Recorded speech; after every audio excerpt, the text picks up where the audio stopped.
This Friday, Jamie Lee Curtis and Lindsay Lohan are back to switch things up in Disney's Freakier Friday. Totally, yes. It's an absolute riot, Woo! and the only movie that can be described as So much weirder than the last time. What last time? it's the frequel You ready? we've been waiting for. That absolutely slays. What deeply out of touch old person came up with that? You did. Wow. Don't miss the comedy event of the summer for all ages. Disney's Freakier Friday in theaters this Friday. Get tickets now. Rated PG. Parental guidance suggested.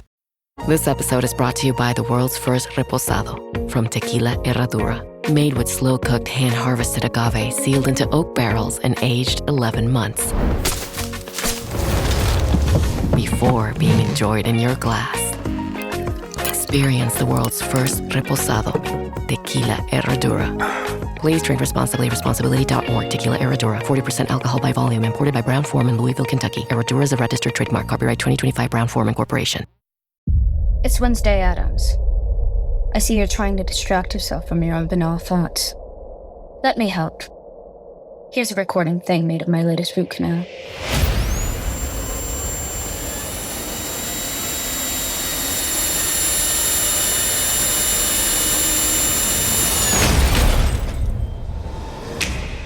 Wednesday, Season 2, begins August 6th, only on Netflix.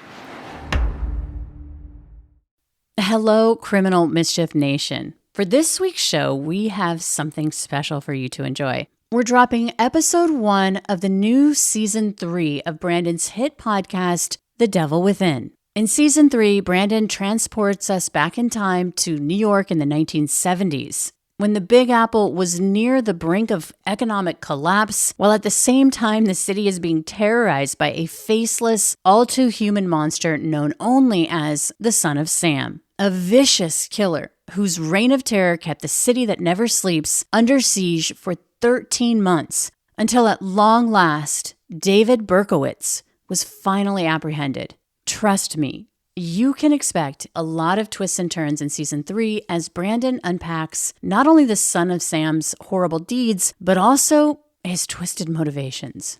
So here you go. Enjoy episode 1, New York State of Mind. This series contains adult language and depictions of graphic violence. Listener discretion is advised.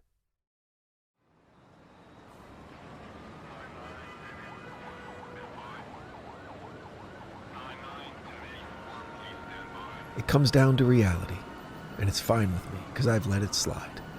Don't care if it's Chinatown or up on Riverside. I don't have any reasons. I've left them all behind. I'm in a New York state of mind. There are times in our history where circumstances conspire to deliver to the masses great and enduring acts of human achievement. Think of Abraham Lincoln. He was the right man at the right time, surrounded by a team that challenged and supported him in the great and bloody arena of the American Civil War. He was able to navigate a fractured nation through those darkest of times into the light of a limitless American future.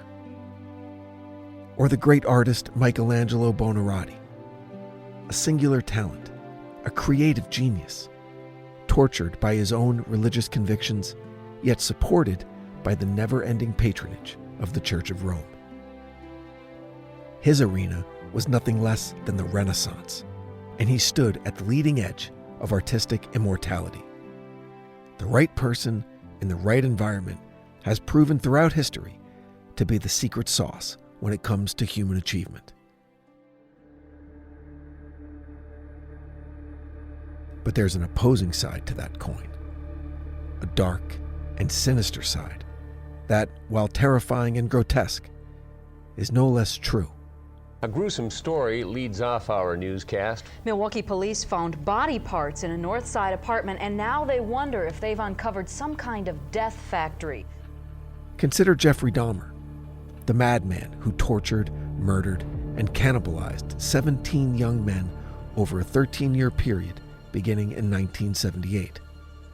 His repressed sexual desires, combined with alcohol abuse and a psychotic disorder, proved to be a deadly and demented mixture when released into his chosen arena, the gay bars of Milwaukee, Wisconsin. Police found parts of bodies, leading them to believe the man they arrested is a mass murderer. From our investigation, we feel that this individual strongly is involved in other homicides. The officers were stopped by an individual who claimed he was in the apartment and became engaged in a dispute with the owner of the apartment. A 31-year-old man was arrested at that apartment. The Milwaukee County Medical Examiner will release more details on this case this morning at 10 o'clock. But a police lieutenant tells us he suspects this case could get national attention and could be the most gruesome case we have seen in Milwaukee in years. Or Gary Ridgway, also known as the Green River Killer, a quiet and deliberate man who terrorized the Pacific Northwest for almost 20 years and took the lives of at least 49 young women. Called the Green River Killer ever since the first bodies, 5 of them, were pulled from this river. Since then, 7 more bodies have been discovered nearby, all those of young prostitutes, according to police. And the number of missing increases steadily. 2 were added to the list this week. Ridgway thrived in the arena known as the SeaTac Strip, a dirty, anonymous stretch of the Pacific Highway South, on the outskirts of Seattle, known for prostitution. All the victims worked this strip near the Seattle airport, crammed with hotels, motels, and strip joints. Angry residents are demanding police do more to stop the killings. Police say the victims are similar, runaways, very young, disturbed. Most were strangled, their bodies left nude. A police task force has little hard evidence, but it thinks a single psychopathic killer is responsible. However, it would be illogical and improper from an investigative perspective to become that tunnel vision and exclude the possibility of any copycat crimes or the possibility of a multiple suspect. Police suspect other prostitutes might be able to provide leads, but because of their profession, they've been uncooperative. Carolyn Osorio is a veteran Seattle-based journalist and host of the podcast The Shadow Girls, which offers a comprehensive look at the Green River Killer and his victims. When I was doing my research for the Shadow Girls, Seattle was very much a character in the events that unfolded. Basically, back in the 80s, Boeing was the largest employer in the state. But by the early 1980s, Boeing was still in like a recovery mode from this Boeing bust that happened back in the early 70s. That basically put Seattle into a depression. A billboard was actually erected right by SeaTac, Pacific Highway South, that said, "Will the last person leaving Seattle turn out the lights?" And it was meant to be kind of a joke because that's how depressed the economy was. So it was recovering, but you had the war on drugs, which the police were failing miserably at. You had prostitution running rampant. And during this time period, they knew they weren't going to solve prostitution or drugs, right? And so what they did was they tried to push it to certain spots. And Pacific Highway South was one of these spots. And they were still arrested during these, John patrols and prostitution busts, but they knew they weren't going to solve this problem because they didn't have any resources or very, very little resources to actually help sex workers get out of the business, many of whom were actually young girls. And so you had this kind of melting pot happening on Pacific Highway South, which was the perfect breeding ground for somebody like Gary Ridgway. It's not just the individual. Not always. Often, it's the meeting of an individual with a specific environment and at a specific time that results in incredible events. Either incredibly positive or incredibly negative.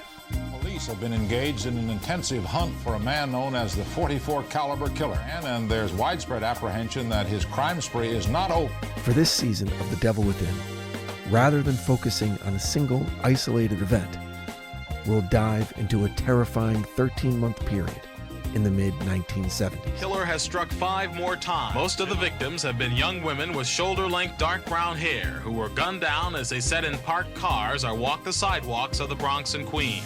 A time that was filled with anxiety and apprehension, fear and terror.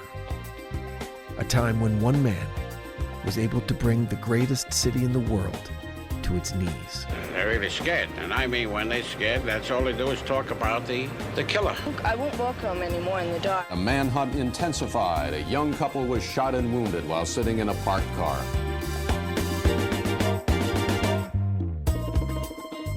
Because, starting in the summer of 1976, the city that never sleeps was haunted by the nightmare of a real-life boogeyman roaming her streets.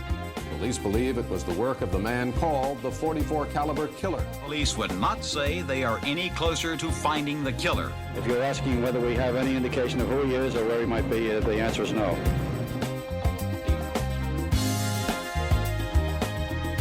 Welcome back to The Devil Within. This is the third installment, A Season in Hell. I'm your host, Brandon Morgan, and you're listening to Episode 1,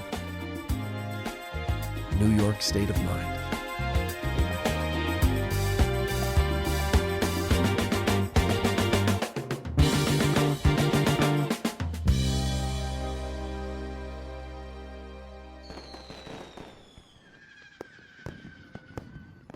The 4th of July is an annual rite of summer in the United States. Backyard barbecues, parties on the beach, a long weekend away from work. In 1976, the holiday took on a much more significant meaning. We, as Americans, were celebrating more than just our release from the tyrannical rule of Great Britain's King George III. We were celebrating the bicentennial, 200 years of the American experiment that saw a struggling group of colonies in the New World rise to become the greatest democratic republic the world had ever seen.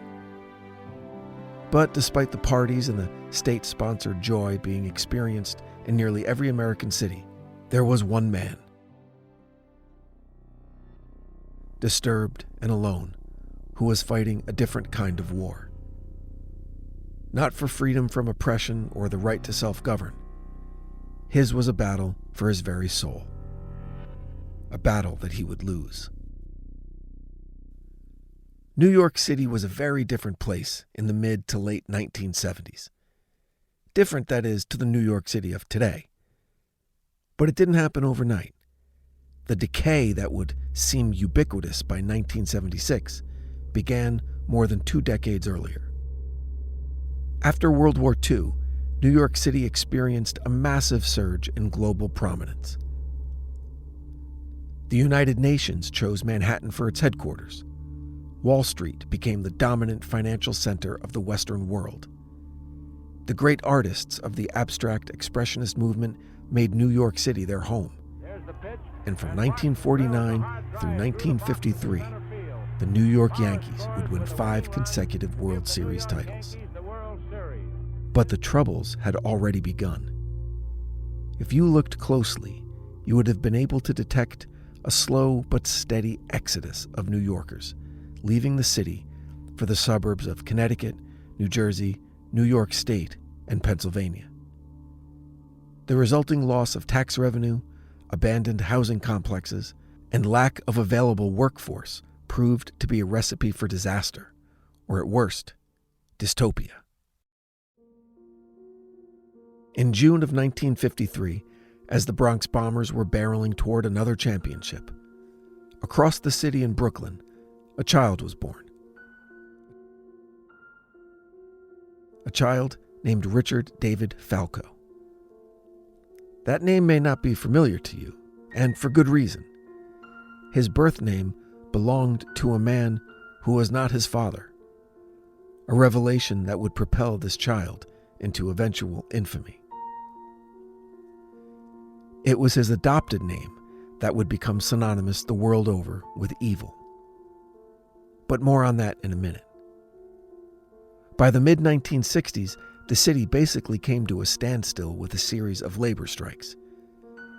Beginning with the transit strike that shut down subway and bus service, followed by the teachers' union strike, which closed the schools. And finally, in 1968, there was a massive sanitation strike that left mountains of garbage baking in the sun on the streets and sidewalks of New York. The NYPD didn't officially strike, but did engage in a, quote, slowdown, a practice where employees do their work less efficiently, on purpose, as a warning to management that a strike could be imminent. And the firefighters union, they just threatened to strike outright. In the summer of 1969, while the world watched in awe as men, American men, walked on the moon, the west side of Lower Manhattan erupted into a war zone with the Stonewall riots, a watershed moment in the history of the gay rights movement after a confrontation between police and gay rights activists outside the Stonewall Inn escalated into violence. Dr. Peter Vronsky of Toronto, Canada, is an expert in the field of espionage and international relations, which has nothing to do with our story. But the man has a very curious side hustle. I'm Peter Vronsky. Essentially, I track the history and movement of serial killers in the past.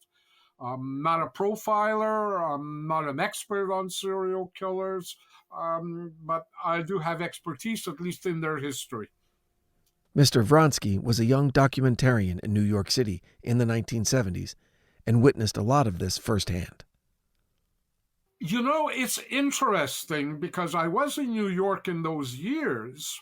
I was not aware of serial killers until I encountered one.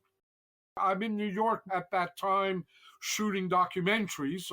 You're kind of focused on the story you were doing. At that time in 1977, I was shooting the rise of punk rock. Mostly I was in the Bowery at CBGB's, a little bit in the Times Square area, but in the Son of Sam years, well, it was anarchistic, total anarchy. The city was going bankrupt. There were garbage strikes. Police were underfunded. The fire department was underfunded. Welfare, everything was underfunded. I mean, paranoid crack era hadn't hit yet. And in some ways, I think crack as well destroyed a lot of the street life. It was a city of street life at that point. Cops, you'd see cops drinking beer out of a paper bag and, with the long sideburns, and the Knapp Commission was just winding up its investigation. Corruption was unbelievable in the city. It looked dangerous. It probably now, when you think about it, it certainly wasn't as dangerous as it appeared. For example, people were very much afraid to travel on a subway at night, and they would cluster where the motorman's cabin is. But most of the rapes and murders on the subways were occurring in daylight, between 4 and 8 p.m., rush hour. So by midnight, everybody goes home. But of course, at night, it just feels creepier. It looks creepier. It was rough and dirty, covered in graffiti, of course. The choice of drugs on the street at that time, mostly, there was stuff like heroin that kind of put people to sleep. They would nod off until they needed more. The worst drug on the street at that point was, angel dust, PCP. That kind of was the scariest stuff because you could almost smell it. You smell it on the subway. Even cops were scared of it. Still are today. The early 70s only saw the city plunge deeper into a morass of bureaucracy, crime, and moral decay. In 1971, NYPD detective Frank Serpico exposed widespread corruption within the police department when he testified to the Knapp Commission. This was a staggering blow to an already embattled NYPD, and it would be years before public trust was restored. There were some bright spots, though. One of the main ones was the World Trade Center being completed in 1972 and officially became the tallest buildings on the planet, until the Sears Tower opened a year later. On a national level, things weren't much better. Public trust in our federal government had bottomed out with Richard Nixon and the Watergate scandal, which just happened to coincide with a global recession of 1973 that officially marked the end of the post-World War II economic expansion. There was a highly publicized oil crisis, a lesser-known but equally destructive steel crisis, and a stock market crash in 1974 that created a bear market which saw the Dow Jones Industrial Average lose more than 45% of its value. Inflation was up, unemployment was up, crime was up, consumer confidence was in the gutter.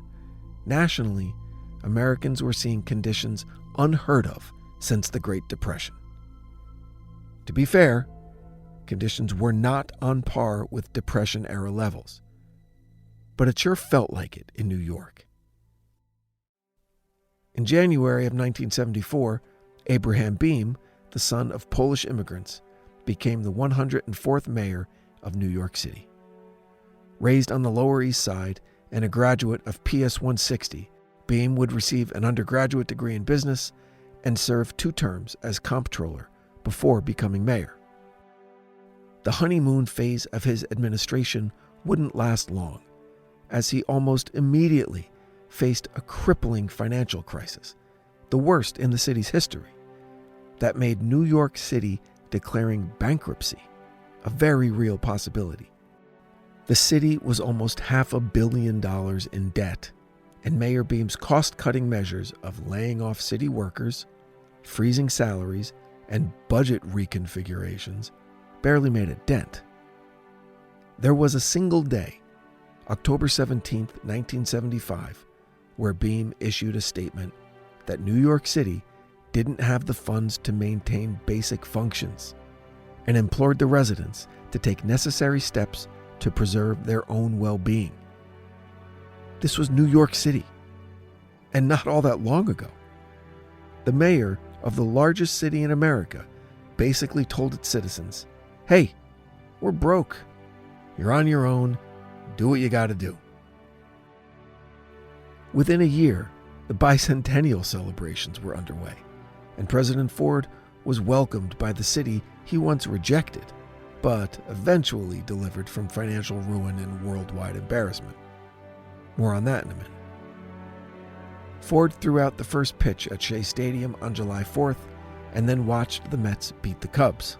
Tall ships from around the world congregated in New York Harbor to celebrate America's birthday, and the Statue of Liberty paid host to a massive, iconic fireworks display.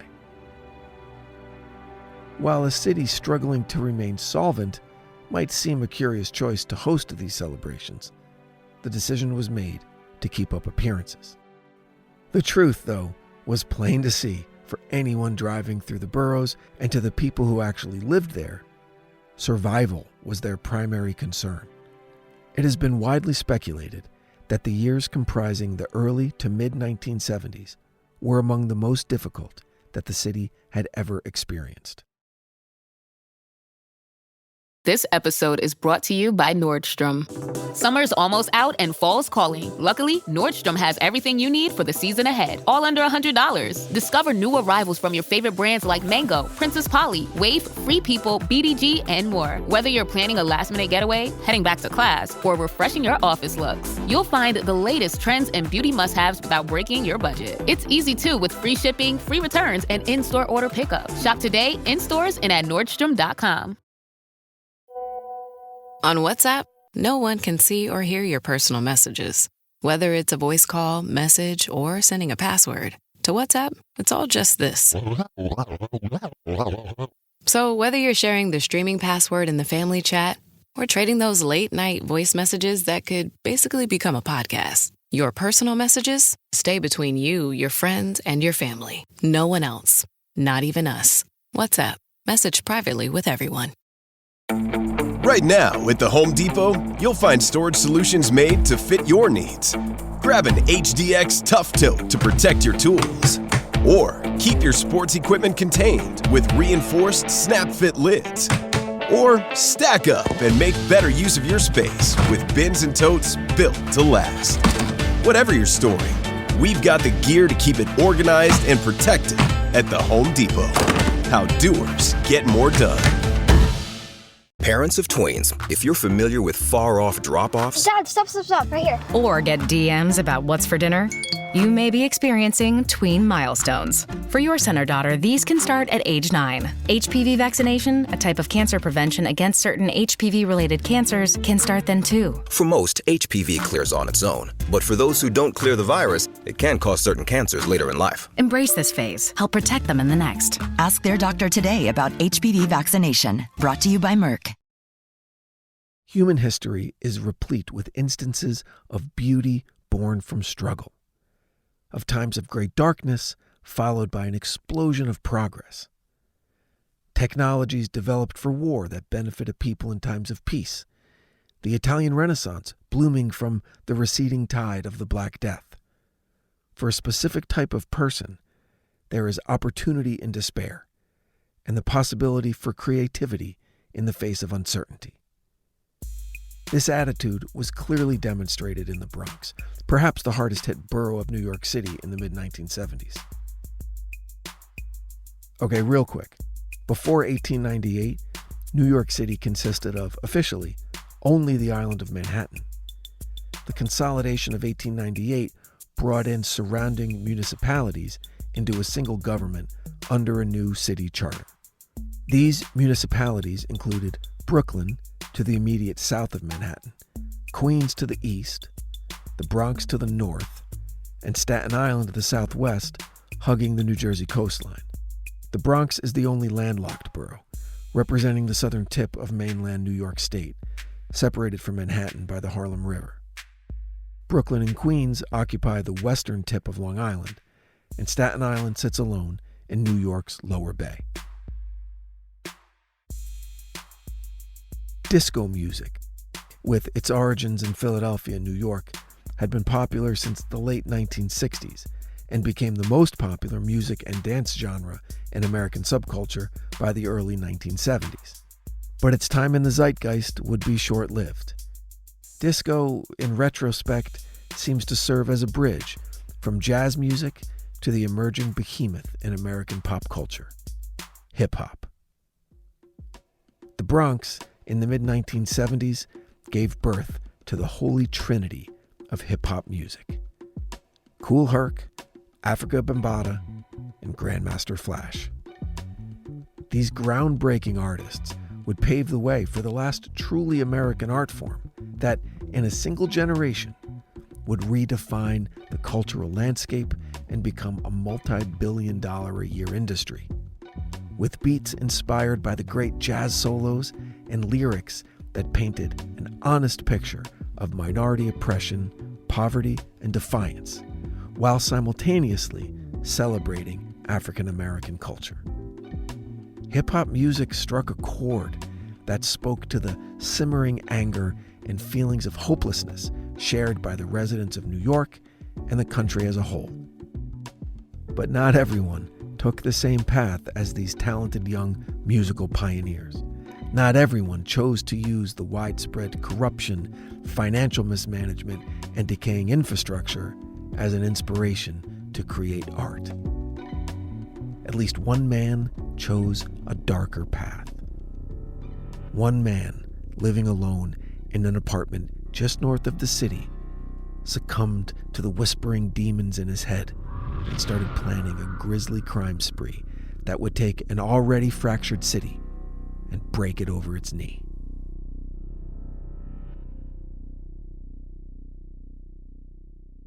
If the South Bronx was the epicenter of hip-hop in the late 1970s, then the East Village neighborhood of Manhattan was the dirty, crime-ridden home of the other musical tsunami that was washing over the boroughs: punk rock.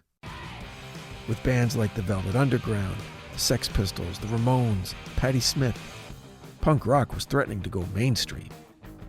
Vastly different from the discotheques spread out across the city or the house parties in the Bronx, the punk rock scene had clubs, cramped, dark, intimate, and loud. And CBGB's was among the most famous in the world, playing host to every punk band that came through the city. But it was the music's rising popularity that would, at first, be its own worst enemy. Unlike hip-hop, punk rock didn't stay underground for long, and as a result, the aggressive, incendiary, and rebellious art form soon made its way into the crosshairs of the American Christian right and was labeled satanic. Because, of course it was. This condemnation of punk music predated the actual satanic panic of the mid to late 80s by a decade, and the genre thrived despite being targeted by religious groups. But the association with devil worship would remain, although few took the time to listen to the music, and even fewer understood what the accusations even entailed. But the resulting effect had taken hold, and by the summer of 1976, there was an overall feeling of despair, anger, and fear coursing through the city. In the Bronx, there were the angry African-American youths expressing themselves through music. In Manhattan, there were the angry white youths expressing themselves through music. Meanwhile, the adults were doing their best to navigate the most difficult living conditions in the city in 40 years, with fewer cops on the streets, fewer firefighters, and regular and increasing breakdowns in basic social services. The elected officials of New York City seemed powerless to make any of it better, and when the mayor asked for help from Washington, D.C., he was told no. Mayors, most from big cities, appealed to the Congressional Joint Economic Committee today for some federal emergency help for New York City, arguing that a New York default would hurt every other city in the country by making it impossible for other cities to borrow money. The state has done all it can. The city has done and is committed to do in the months ahead more of what we've done. And if the federal government does not help us, I think it will find the problem afterwards, which it would have to help us with, much more serious. The mayors asked for federal guarantees for New York City bonds and notes, and if necessary, emergency loans. The first answer from the Ford administration was a loud, firm no. Those are the years that Gerald Ford tells, the headline, Ford to New York, drop dead. Later in the day, the mayors all trooped over to the White House, where, not surprisingly, they found the president and his aides not very sympathetic. After meeting Mr. Ford, a number of the mayors said they were disappointed. Among the messages they heard, a claim by the administration that a New York default, if it happens, would be unfortunate but not important, would not damage the rest of the country. President Ford's denial of federal aid led to the iconic headline in the Daily News. Ford to city, drop dead.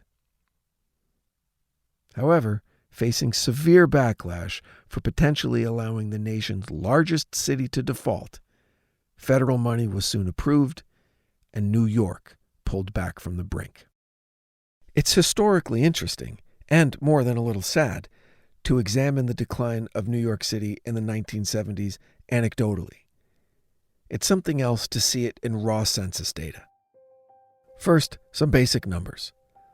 According to the 1970 U.S. Census, there were just under 8 million people living in the 5 boroughs of New York, spread out over a little more than 300 square miles.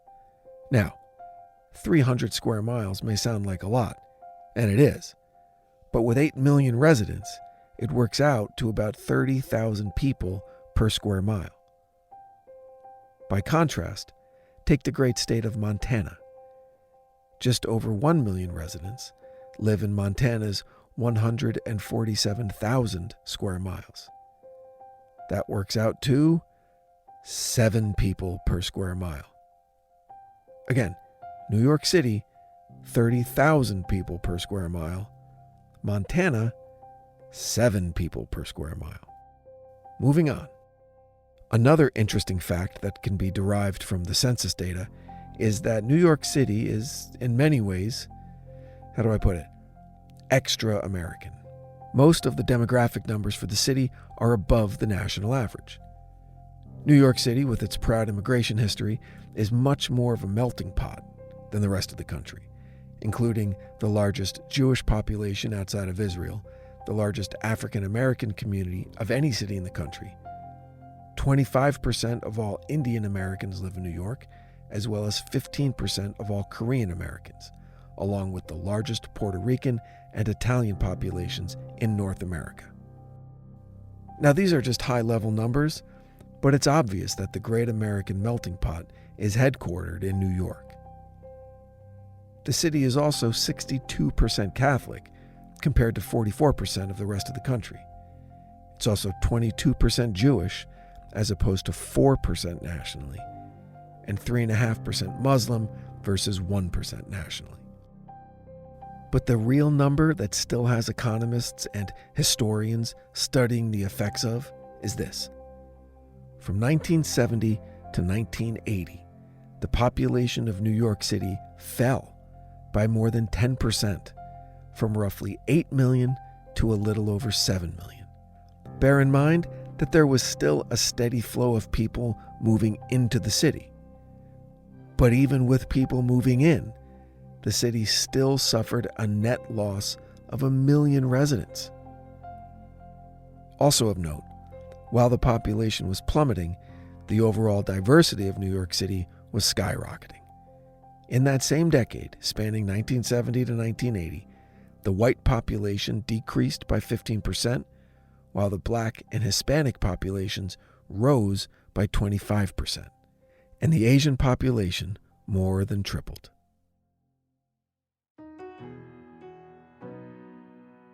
Pelham Bay is a neighborhood on the east side of the Bronx, near the Hutchinson River that empties into Long Island Sound. Named for the nearby Pelham Bay Park that was created in 1888, the neighborhood is heavily Italian-American, heavily Catholic, and traditionally among the safest neighborhoods in New York. Even in 1976, when the entire city seemed like a war zone, you could find pockets of calm, these small areas where the darkness hadn't descended, places that still felt like home. Pelham Bay was one of those neighborhoods. But it didn't have a discotheque. For that, you'd have to leave the relative security of streets lined with single-family homes, churches, and kosher delis, and venture into the wild. Early in the morning of July 29, 1976, two friends had just returned to Pelham Bay after a night on the town. Jody Valenti was 19 and Donna Loria was 18. The girls were best friends and were both pursuing careers in the medical field. Jody was a nursing student and Donna was in training to be a first responder as a New York City paramedic. They had spent the hot midsummer evening dancing at a disco club in New Rochelle, a city in neighboring Westchester County. The girls drove back to Pelham Bay and were sitting in Jody's Oldsmobile outside of Donna's family home at 2860 Bury Avenue. Shortly after they arrived, Donna's parents, Mike and Rose Loria, were also returning from a night out and walked by the car as the girls were talking. The Lorias invited Jody in, but their offer was declined. Donna's parents said goodnight and asked Donna not to be much longer, as it was already past 1 a.m. Moments later, a man Jody would later describe as husky with black curly hair emerged from the shadows and approached the car. He stopped several feet away, reached into his jacket, and pulled out a gun. We know what happens next. But before we get to that, it's important to go back about 6 weeks to a late spring day in Texas. It was on the 12th of June in 1976 that a 24-year-old man named Billy Daniel Parker walked into the Spring Branch Jewelry and Loan Company, a pawn shop on Bingle Road in Houston. Mr. Parker was doing a favor for a friend. This friend, an old Army buddy visiting from New York, asked if Mr. Parker would be willing to buy him a gun for protection on the long drive back to the Northeast. He'd do it himself, he said, but he didn't have a Texas ID, which was required to make the purchase. Mr. Parker obliged. He had served in the military with this guy. He knew him to be well-trained in firearms and a capable and responsible gun owner. Mr. Parker's friend told him that he needed the weapon for self-defense, that he didn't have a lot of money to spend, and that he wanted something simple, reliable, and deadly. When those parameters were explained to the pawn shop attendant, the only gun that was placed on the counter was a 1973 Charter Arms Bulldog 44 caliber special. The 44 is a big gun with a big kick. To fire it, you hold on tight with two hands and brace yourself or it could knock you down. The 44 is designed, they say, to kill. It expends all its energy inside the body, thereby being the ultimate in a man stopper. In other words, for police work, if a man was attacking you and you fired at him with this, chances are he'd go down immediately. Whereas if you hit him with a 38, it wouldn't be as efficient. He might have enough energy left to be, to get on you and do you some damage. This particular weapon had become a favorite in the United States for exactly the reasons Mr. Parker was buying one that day. It was inexpensive, reliable, easy to use, and extremely effective. It was designed to be concealed, with no sharp edges to worry about when you carried it in your pocket or tucked into your waistband. The Bulldog is what's called a snub-nosed revolver. Snub-nosed because the barrel is less than 4 inches in length, which allows for the weapon to be drawn easily without fear of a long barrel getting caught on clothing. And it has a revolving chamber that holds 5 rounds of ammunition. And speaking of ammunition, the term caliber refers either to the diameter of the barrel or the diameter of the bullet, or both. Either way, caliber is measured in fractions of an inch or in millimeters. So the Charter Arms 44 caliber special fires bullets that are 44 100ths of an inch in diameter. That's considered to be a very large and dangerous round that exits the barrel of a Charter Arms Bulldog at speeds between 700 and 1,000 feet per second. And it's not considered an accurate weapon. The snub-nosed barrel restricts accuracy to close quarters fighting, and anything beyond 15 or maybe 20 yards would be considered outside of the gun's range. Now, the problem with Mr. Parker's purchase that day is that it was entirely illegal. It was what's called a straw purchase. A straw purchase is anything that is bought by someone who is actually authorized to buy it, but then hands that item over to someone who is not authorized to buy it. The classic example of a straw purchase is someone over the age of 21 buying alcohol for underage drinkers. Straw purchases are the most common in areas involving goods that are restricted by age or criminal record: alcohol products, tobacco products, and firearms. Firearms acquired in this manner are particularly dangerous because they're almost impossible to trace, they're unregistered, and they're often used in crimes. The man Mr. Parker bought the gun from, and Mr. Parker himself, had no idea that the weapon would soon be connected to one of the most notorious serial killers in history. Back in Pelham Bay, 6 weeks later, Donna and Jody saw that husky man with curly black hair approach the car, stop about 20 feet away, and quickly pull a gun from the pocket of his jacket. He then assumed a crouching, combat-style stance and raised the weapon with both hands, firmly holding the pistol grip. He fired 4 times. Jody Valenti was shot once in the leg and would survive the attack. Donna Loria was struck in the head and killed instantly. The first victim was killed in front of her Bronx apartment building last July 29th. She was 18-year-old Donna Loria, who was sitting in a parked car with a friend late at night when her parents heard the shots. My wife comes screaming in the hall. They were shot. I ran down. By the time I got down, she was dead in the street. The assailant quickly retreated back into the darkness and disappeared. Law enforcement had very little to go on. A vague description that matched thousands of men in the city, bullets recovered that were popular and easily attainable, and really nothing else. The girls had no enemies to speak of, no angry ex-boyfriends, no disputes at work.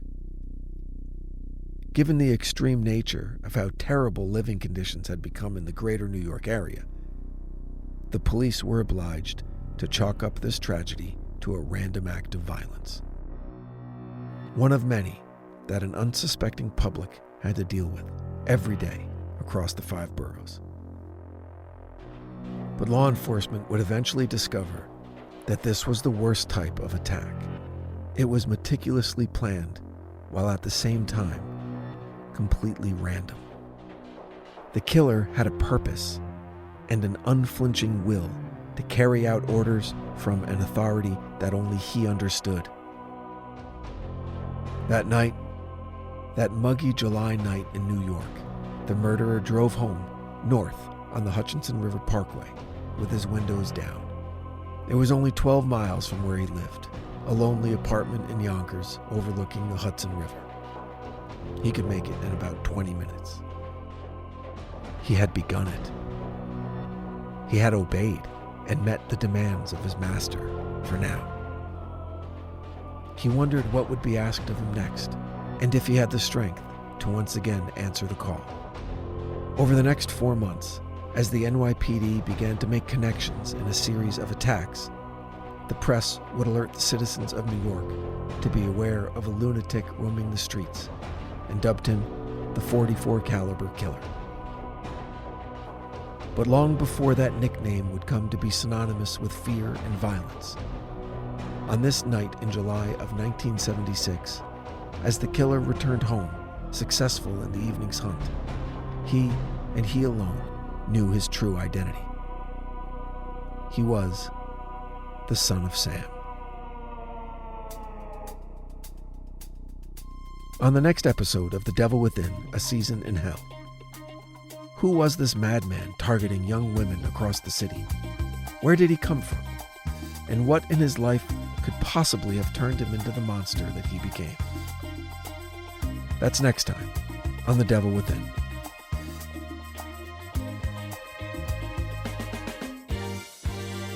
The Devil Within, A Season in Hell, is a Cloud 10 Media production, recorded live at Bel Air Studios in Los Angeles, California. Written and produced by Brandon Morgan. Executive produced by Sim Sarna.